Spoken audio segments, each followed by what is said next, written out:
जय गुरुदेव। और दोस्तों, मेरे चैनल तंत्र और अप्सरा विज्ञान में आपका एक बार फिर से हार्दिक स्वागत है। और देखिए, अब मैं आपके सामने जो एक तंत्र प्रयोग और बताने जा रहा हूँ वो भयनाशक तंत्र प्रयोग है।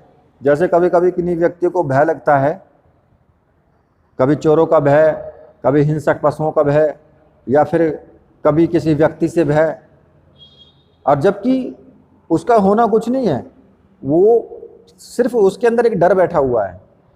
तो वो भय का नाश करने के लिए ये तंत्र प्रयोग है जो मैं आपको बताने वाला हूँ। तो उसको बताने से पहले मैं आपसे एक रिक्वेस्ट करूँगा कि जो भी व्यक्ति मेरे चैनल पर नए हैं उनसे रिक्वेस्ट है कि वो चैनल को सब्सक्राइब कर लें और साथ में ही बेल के बटन को भी प्रेस कर लें, ताकि जो भी मैं लेटेस्ट वीडियो डालूँ उसका नोटिफिकेशन आपको तुरंत मिल जाए और आप उस वीडियो को देख पाएँ।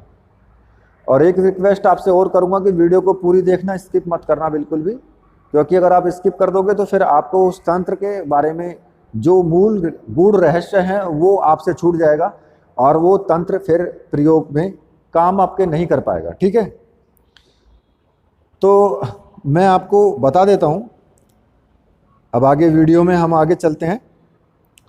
तो देखिए, किसी भी प्रकार का कोई भी तंत्र है, उसमें जो मैं आपको मंत्र बता रहा हूँ उस मंत्र को पहले सिद्ध करके और उसके बाद उस सामग्री को अभिमंत्रित कर लेना आवश्यक है, तभी वो सिद्ध प्रयोग काम करता है।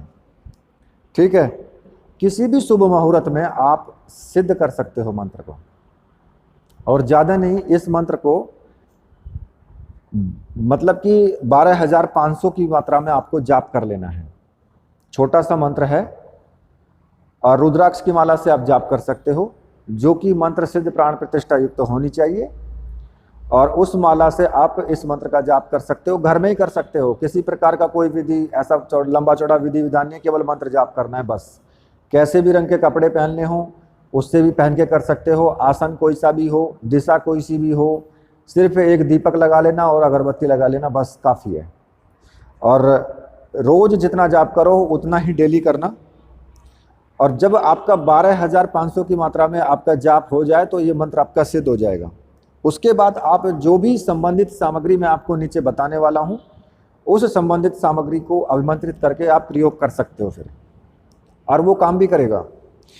तो देखिए, मैं मंत्र आपको बताता हूँ। मंत्र इस प्रकार से है: ओम नमो अग्नि रूपाय ह्रीम नमः। छोटा सा मंत्र है, ठीक है। अब मैं आपको बता देता हूं कि जब आप 12,500 की संख्या में आप इसका जाप कर लोगे तो आपको प्रयोग कैसे कैसे करने हैं। तो देखो, कृतिका नक्षत्र में श्वेत मदार यानी कि सफ़ेद आग का जो पौधा होता है उसकी जड़ ले लें और उसको अभिमंत्रित करके 7 बार मंत्र से अभिमंत्रित कर लें। 7 बार मंत्र पढ़ के और उसको फूंक मार लें और उसको अपनी बाजू में धारण कर लेना। ठीक है, तो आपको अग्नि की किसी प्रकार का भय नहीं रहेगा बिल्कुल भी। ठीक है, आप सदैव सुरक्षित रहोगे। दूसरा मैं आपको बताऊं, एक अमृतवल्ली का जो पौधा होता है उसकी जड़ को रवि पुष्य योग में लेकर के आए, और लाने का तरीका मैंने आपको बताया कि एक दिन पहले न्योता दे करके आना है और फिर अगले दिन सुबह के टाइम उसको पेड़ को उखाड़ करके लाना है। और उसके जो टुकड़े हैं, जड़ के जो टुकड़े हैं, उससे एक माला तैयार कर लें और उस माला को धारण करने से सर्प नहीं काटेगा आपको। ठीक है, वो सर्प आपके पास ही नहीं आ सकता है जब तक वो माला आपके गले में रहेगी। दूसरा मैं आपको बता देता हूं कि जो बांस की जड़ होती है, बांस का पेड़ होता है, बांस की जो जड़ होती है उसको कान पर धारण कर ले तो शत्रुओं का भय समाप्त होता है उससे, मतलब कि आपको डर नहीं लगेगा फिर। एक केवड़े का पौधा होता है, केवड़े की जो जड़ होती है उसको 7 बार अभिमंत्रित करके और उसको माथे से स्पर्श करके और अपने घर के द्वार पर बांध देना, जो मेन द्वार है उस पर बांध देना है।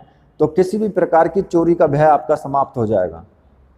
और भय क्या समाप्त हो जाएगा? चोरों के किसी भी प्रकार के आक्रमण का ही भय समाप्त हो जाएगा। फिर चोर घुस भी नहीं पाएगा आपके कमरे में। ठीक है, एक और दूसरा इसका प्रयोग मैं आपको बताता हूं कि रवि पुष्य योग में जो लाल रंग का मदार होता है, लाल रंग का आग का पेड़ होता है, उसकी जड़ ले आना और उसको दाहिने बाजू में अगर आप बांधते हैं तो हिंसक जो पशु होते हैं जो जंगल में, उनका भय समाप्त हो जाता है। और कई बार ऐसा होता है कि लाल रंग का मदार नहीं मिल पाता है, लाल रंग का जो आग का पेड़ है, अगर वो ना मिले तो फिर आप काले धतूरे की जो जड़ होती है, काले धतूरे की जड़ का प्रयोग कर सकते हैं। ठीक है, तो इस प्रकार से। और एक चीज़ और बता देता हूँ, इसमें एक प्रयोग और भी है कि निर्गुंडी की जो जड़ होती है, निर्गुंडी का एक पेड़ होता है, उसकी जो जड़ होती है यह मोरपंख, दोनों में से कोई एक चीज़ अगर आप अपने घर में लगा देते हो ना, तो आपके घर में सर्प कभी भी प्रवेश नहीं करेगा, सर्प उस घर में प्रवेश करेगा ही नहीं। ठीक है, और इस तरीके से मैंने आपको कुछ प्रयोग मैंने आपको बताए हैं, और ये सारे प्रयोग आप तब करना जब उस जड़ को आप 7 बार इस मंत्र से अभिमंत्रित कर लेंगे, तब उसका प्रयोग करना है आपको।